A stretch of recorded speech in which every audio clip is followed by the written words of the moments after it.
it's like he's trying to take the mantle of the biggest dickhead in surfing or the biggest dickhead surfboard shaper away from Matt Biolos.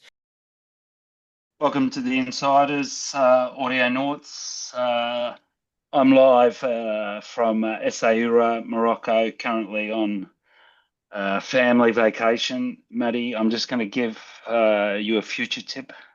And for all of our listeners out there that are similar guys to me with children, remember family holidays, uh, ducking hit fight. Uh, Good luck with it. Huh? How are you, mate? Yeah, good. Nice to know that you're having a relaxing family holiday. Ooh, la la la la la la. We've had plenty of flat tires from my obviously French family because I got my oldest son down from Paris and my wife. Three of us all want different things, looking for different places. Morocco, the land of negotiating, for example, for a 50 pound hotel or euro hotel, when they tell you 150 straight up, it's pretty hard to keep a straight face. But let's talk about things more interesting. Apart from the fact that Europe's being demolished, like back home, I saw there's maybe 8 or 9 meter swells. A tree across the road from my house in the park got upended. Like it's not the first time this happened. Every 10 years, an upended tree. I think that obviously the Hossegor beaches, the sand's going to be demolished. I guess UK is getting smashed. Yeah, we're getting whacked. I had a really, really good weekend of surf.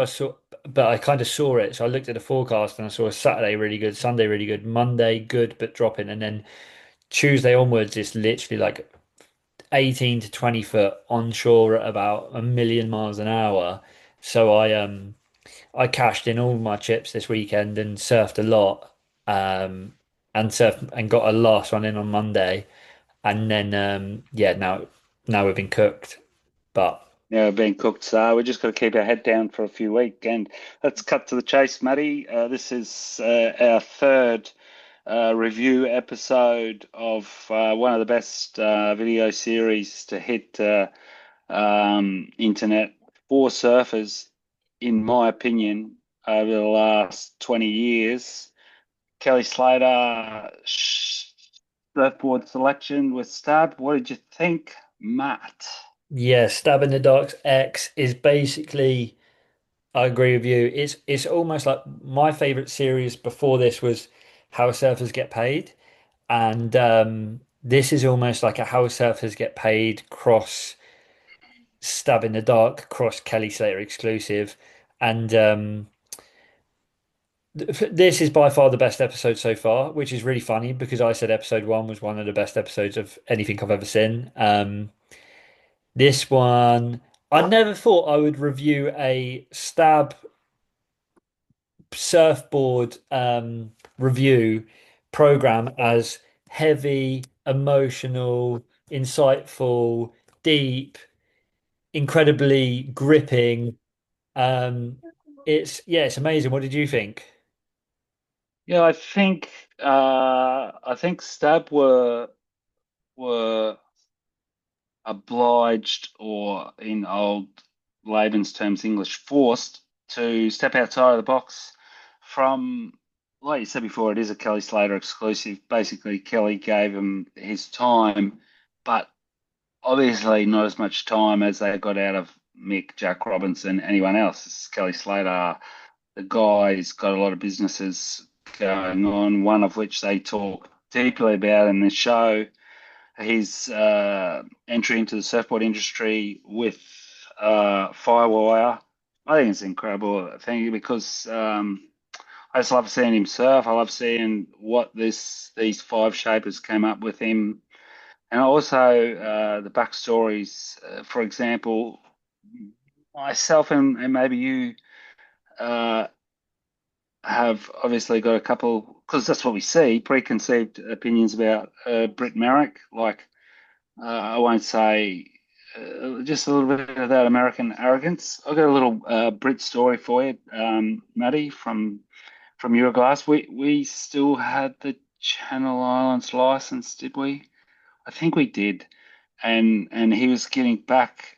I think it was just when he got back into um, shaping. No, we didn't have the license, but we were uh, the distributor for a lot of the Quicksilver shops in France, and we organised a Shapers Night at the Quicksilver shop in Capiton, which was a huge shop, and Pierre Agnès, ex-president's personal building.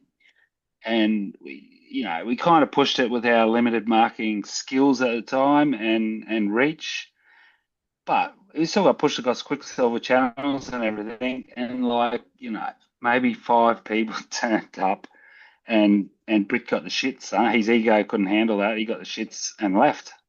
Yeah. So I remember always back in the day that was quite interesting because Christian was saying it to me, and there was a few Aussie adjectives thrown out about what we thought about the situation. But this guy had come to Europe, obviously thought there was going to be a little bit bigger of a push. Um, I saw that in the first couple of episodes, but when you see the backstory for him, and I'm really not religious at all, so that part kind of is hard for me to understand and come to grips with. But his discourse over the loss of his daughter left me in tears, and however he is, he's got every excuse in the world to be how he is, and he's a legacy company handed down from his father. I mean, I don't know if there's many situations more authentic than that. Yeah. That was the strange thing for me was like um in a few episodes of this podcast lately and previously, I've kind of said that it's like he's trying to take the mantle of the biggest dickhead in surfing or the biggest dickhead surfboard shaper away from Matt Biolos. And after watching the episode last night, I kind of was like, why? Like it almost felt like it's not him, but almost maybe it's a barrier because of maybe some insecurities or maybe some other stuff that's happened. But like when he was talking genuinely and when he was saying um like how much he cares about the stab in the dark winds and how much he cares about his shaping and the journey it's got back to it, and obviously about his the loss of his girl and like getting his shaping bay back and all of that. I was like, this is the Britt Merrick that I want, and this is the Britt Merrick that I think is Britt Merrick, and he doesn't need to try and be this kind of like dick, really. And it kind of goes against it. I'm like, if you have set up churches, you set up 9 churches. That's whatever it is. It's amazing work. Like I'm not religious either, but it's still amazing hard work and stuff. Um, that's like you must be doing that to inspire people, but you don't inspire people by being a bit of like a dick. And like Matt Biolis doesn't inspire people. And he's a dick. Well, I think the grassroots of religion, I think is a little bit deep for us to get involved in on the insiders. That we can leave that for episode 1000. When we hit the 1000, we'll do a Yeah. full religion edition. But the basis of it is there's a lot of good ways to treat people, and you'd have to imagine what they were doing with all those kids and stuff was amazing work. I think it's also hard for me or you to relate to what it would be like to grow up in one of the world's most predominant shapers. You could say, like they said, he was the Yeah. best Yeah. shaper in the world, but that's basically on statistics of world titles. There's been a couple of Yeah. great shapers out there: Bob McTavish, Dick Brewer, Simon Anderson, MR. oh, I mean, Mark Richards, and a lot of American shapers as well. But he does have a huge mantle. And I remember when I first started distributing, no, first started working with Euroglass, it was the biggest. It was right when the multinational took over and there was worldwide models. There was that team they were talking about. They had such a big team, and everyone kind of said that that the Merricks were super easy boards to ride. This guy I knew who was a really good surfer. He was like, I never had one that didn't work, and I wanted to hate him because they're American. I was Australian coming in, and I thought it was a little bit over the top, like marketing. But I got a Bradley shaped this 6'4" Flyer 2 that I found in the Quicksilver Second Choice clothing sale. That then I had to give the money to Gracie. It was another long story. But the thing went amazing. So they it is a huge brand, and he grew up as a kid in it. Yeah, Same age as Kelly, like yeah, greatest surfer ever. Like as you'd have to think, Kelly would have treated him with a lot of respect because he was the son of the guy creating his surfboards. There's a huge connection for a surfer and someone who's making yeah, you boards yeah. that you rip on. You can tell in the episode that there's still a lot of love there, and there's still a lot of like obviously like a feeling of family. Um, more back on the episode as well is this there's the in my opinion now watching episode two where you see him surf more and episode three, two standout boards. The CI, which Brit shaped, obviously, and the Dan Man, they stand out by far, by far. I thought the Pyzel looked okay. Um, I thought that the Lost looked really light and a bit weird. The Sharp Eye looks okay in episode one, and obviously we all saw up to DH. But the standouts, that I mean, that damn man board. I know we're talking about Brit, but that for me, that damn man board looked unbelievable under his feet. Yeah, he was ripping on that board, and honestly, uh, one of the great things that Stubbs done over the last couple of years, and I think that they've weighed in and really might be doing on this episode, is to throw us a few red herrings. Yeah, yeah, Because Sharp Eye looked pretty good, and he surfed it in waves that, compared to what he surfed at Dan Man in, were half as good. So I'd be really, and let's hope we see that, interested to see him see the Sharp Eye in the same sort of quality waves. Also, for him to surf the channel, because I read a few of the comments and I tend to agree with it. He looks better on the quads than yeah. he's looking at the thrusters at that particular that at snapper. We're talking good, good, good size snapper. I guess is that what they're gonna surf the final in? I got a feeling. I I wonder if they don't throw him into the wave pool, but I can't see it going to a wave pool, but I can see it going to somewhere else. Maybe again, like they wait for a bit of a swell or who knows. But let's throw a bit of controversy out there because that's what we're here. We're not here just to talk about the episode. I've seen a few comments and had a few messages. Does he know the damn man's a damn man, and he pretending he doesn't know the damn man's a damn man?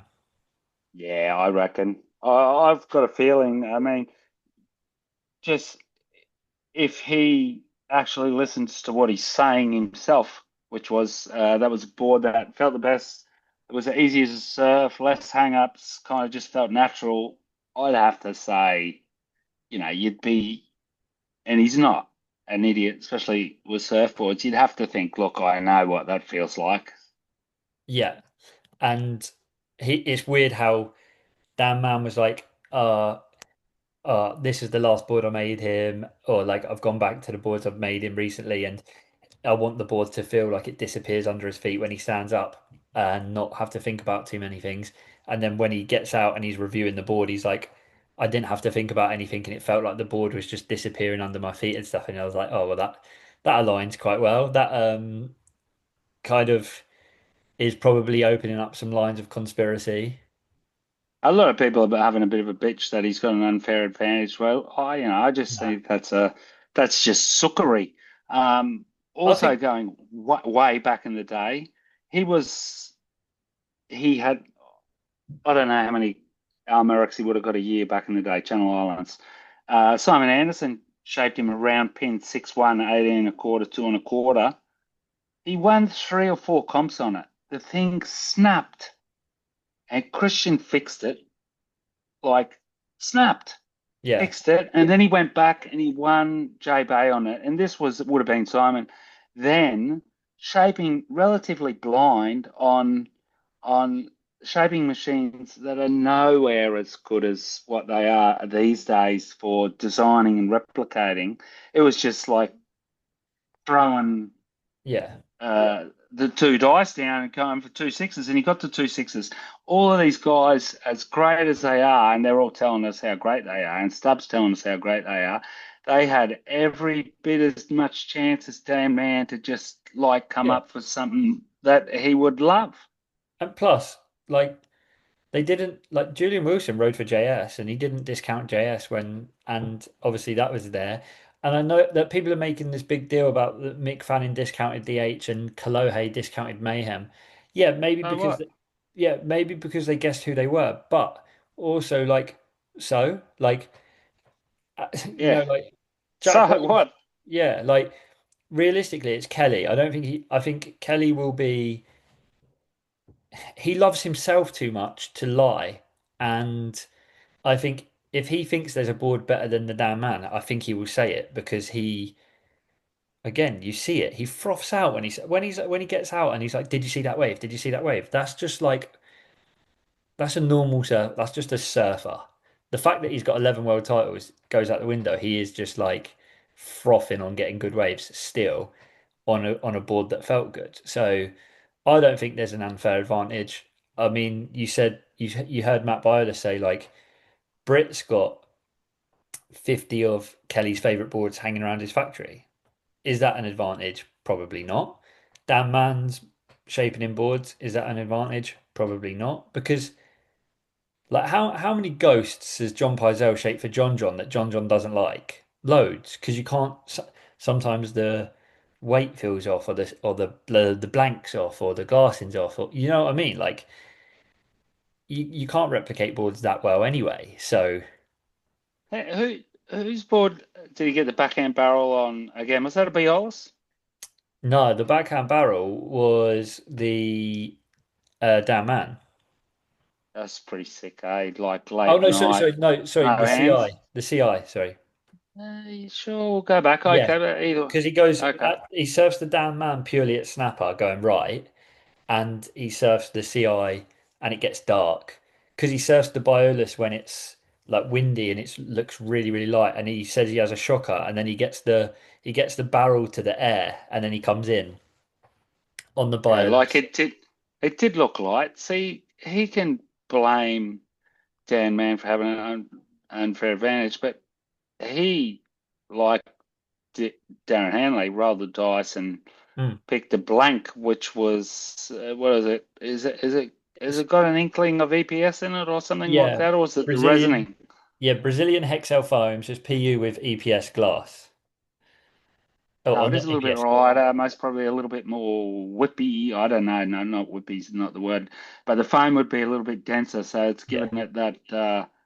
But he, the waves didn't look that amazing for it, but No. he didn't look that amazing on it. Yeah. I'd be really surprised if he gives it another run. But who Mm. knows? That could be another red herring.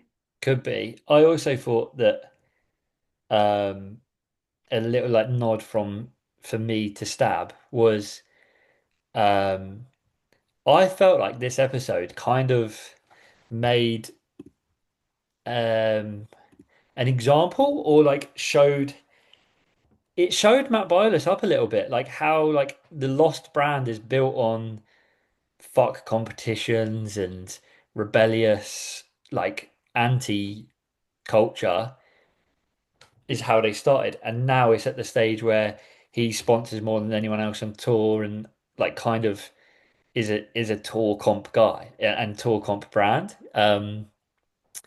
It kind of I thought the episode was really really cool at highlighting that. Must be like for sure. It's hard for them not to like the accolades you get Well, from yeah, people winning competitions on your board.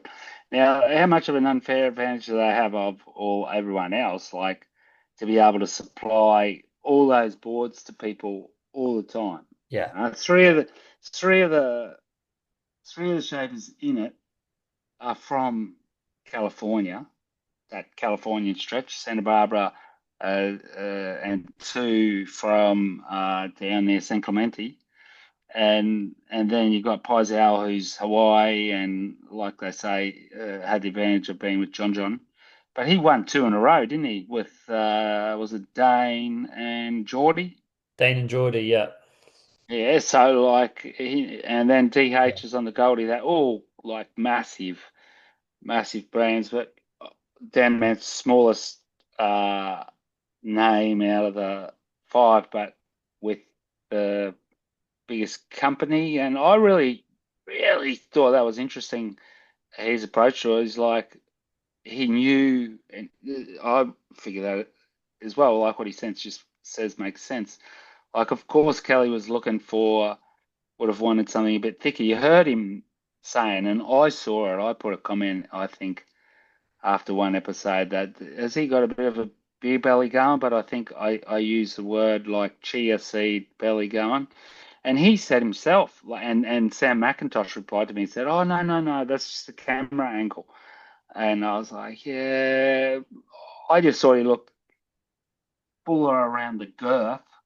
Dad And he bod. said it himself. Yeah, he said it himself. He was a little bit overweight. He'd had a bit of a hip or back or whatever. Um, but he went thin on his board, Stan Man. He went thin because he knew once he's surfing. And honestly, did you did you see at one stage he's well every single time at snapper he's sitting right on the inside at the rock.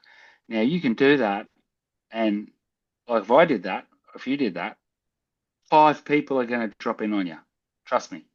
Oh yeah, I mean I'd He face went plant the there. rock, but At yeah. one stage, he turned around and there was a guy paddling for it, and he saw it was Kelly, and it was nearly like there was kryptonite. The guy just jumped backwards and obviously didn't even paddle anymore because he can kind of nearly get, and he's not even from there, any wave he wants. Like, I guess if Mick and Paco were in the water, they maybe wouldn't have given him a free rein like that, but Mick probably would have, knowing that he was doing that testing. Mick was out with him when he was on the Mayhem, wasn't he? There was a little clip of that, but yeah, I think it's really, really like interesting to see him on those boards in those waves. You know, there was one where he catches a wave, goes to go down it, and completely nosedives and goes over the handlebars, and I was like, oh, I can do that too, which made me feel good. And there was one as well where he was on a wave, and the person went to like duck dive but ditched their board, and it was a big board, and it flew back and it nearly hit him, and I was like, Oh, could you imagine being the person to like ditch your board and wipe out Kelly? That would have been hilarious, but.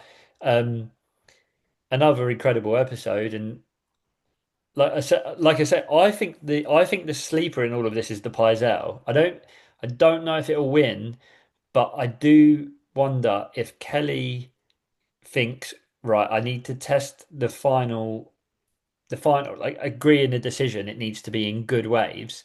If they get really good, clean swell, that Pyzel could be the one. I've just got that's my like kind of like dark horse on all of this. I think the Dan Man might win just based on yesterday, but yeah, that Pyzel. That was the other question I was going to have for you though. If Dan Man, it is Kelly and Dan Man in a almost in a lose-lose situation where if he has no idea what boards he's on and the Dan Man wins, is everyone just going to say he knew?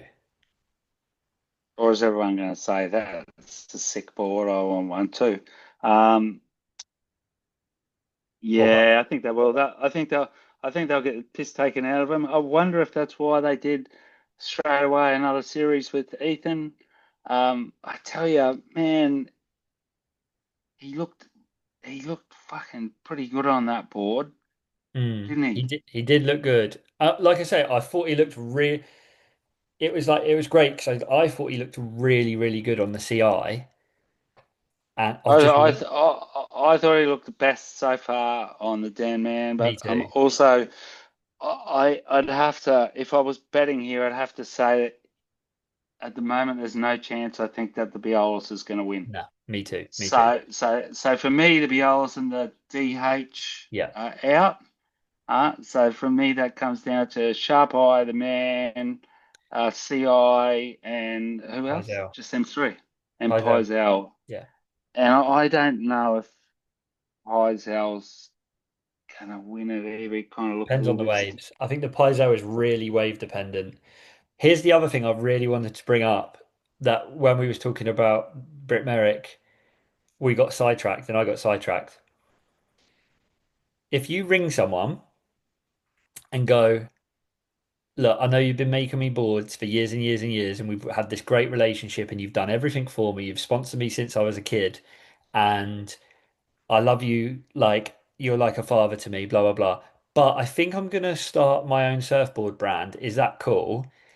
If that person says, do what you need to do, that I can categorically is not giving you their blessing. That is him going, look, Kelly, I really don't want you to do this, but I can't stop you. It also doesn't mean please go and headhunt my top staff. I thought that was one of the most shocking slash best parts of the episode when they're like, he was like, Al gave me his blessing. I rang him and he told me, Kelly, do what you have to do. That's not giving you his blessing. It's a trap. It's the exact same. It's the business version of when you say to your wife or your girlfriend or partner,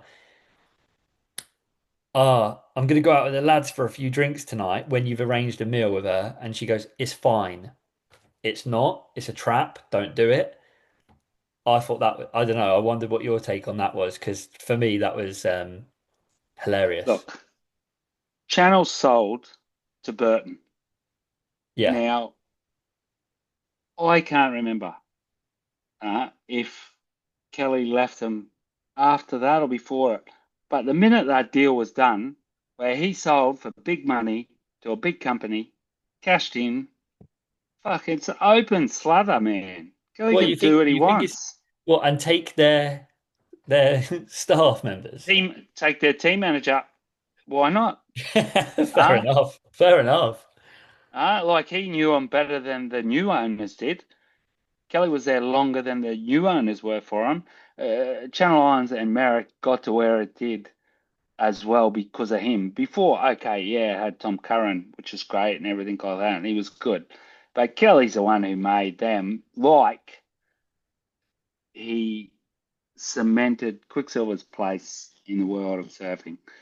Yeah. So, like, like I, whooped up, man. You don't think drivers do that in Formula One and every other sport or every other big business or politics? It's exactly the same thing.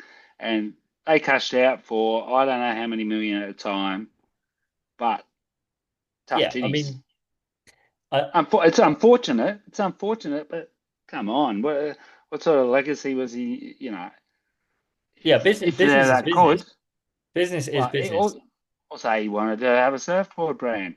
He wanted Yeah. to make surfboards, and if he had a stayed, what they, if he had bought Channel, he wouldn't have. It wouldn't have been his baby. I don't know. He made an offer for Channel. They refused it. Yeah. I mean, I think that's probably part of it as well, is he I probably do was understand. Hey, I do understand that they can have sour grapes about it, but I think them having sour grapes on it is a little bit more bad on them. you think? Yeah, prodigal Yeah. son left. Yeah, maybe. I think the funny part for me was when it's more like, yeah, I had Al's blessing on it. Like, but he didn't really. And I also don't think he cared if he had Al's blessing because of, like you say, it's business at the end of the day. Like, and that's what it is. It is business. And he probably was justifying it by the fact, like you say, about the Burton deal and also that they said no to him to buy in it. So he might have been a bit like, well, if you're not letting me buy it, I'm going to go do it somewhere else. But I did think it was hilarious. Well, let's say Kelly got axed from Quicksilver, right? He Yeah, didn't. They gave him a really small contract and he didn't accept it. They gave him a contract at the time, which was maybe one fifth of what they were paying Dane Reynolds. it was insulting. And we're talking about the greatest surfer ever who was off Quicksilver. He was a legacy surfer for the brand. So he rightly didn't accept it. Does that mean he can't go and start up his own brand? No, but I do think that there is a difference Well, and the when surfboard company he was with, the owners sold to someone else. yeah, If I they think didn't want that to happen, they yeah, shouldn't have sold it. They shouldn't have sold it. yeah, true.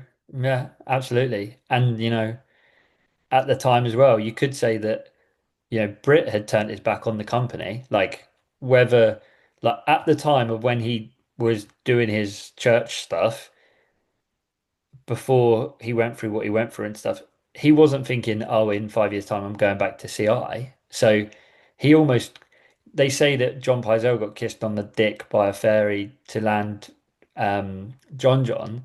You could argue that Britt Merrick has been kissed on the dick by um, Been the born wife. into a legacy family. Well, that plus having the fact that the person, when Jake Burton died, his wife could have just sold the company off to the highest bidder and cashed in, but she turned around and said, "Do you want your family business back?"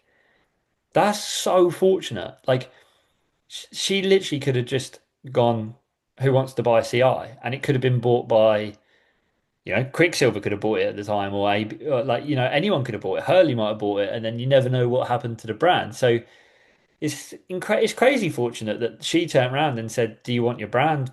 Like, do you want your business back and your brand back?" Because that doesn't happen to a lot of people. Like, um, when you sell your little family business to a big corporation, you don't normally you don't get offered it back.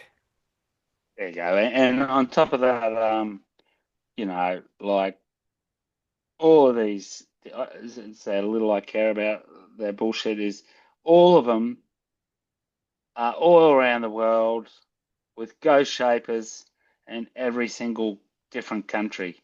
So him saying that they were sinking and everything like that was still a big brand. That was still the most powerful uh, brand there was at the time. Channel, as much as they are now, uh, they're not more powerful than JS on the Gold Coast, which is the next biggest market. So that's that's just their bullshit anyway. So fuck, I think the important thing is where's he gonna surf, man? I wonder. That's my question is where's the last episode gonna be? That's really exciting for me. That Yeah, really exciting. Be very interesting if they kind of wait for a swell and if they kind of try and do it all in really fair conditions and surf them all as quads or not. It's all to be revealed. We've got one episode left, so it's very exciting. We've got 2 weeks to wait, and did you also, see? Did you see how many barrels he got at D-Bar on these yeah, boards, lefts and rights? Guy's a freak, man. And like they're 5'10", 5'11", so I don't know how many liters they got. I just can't understand how someone at that age can surf boards so small, so good. yeah, and But paddled them so good.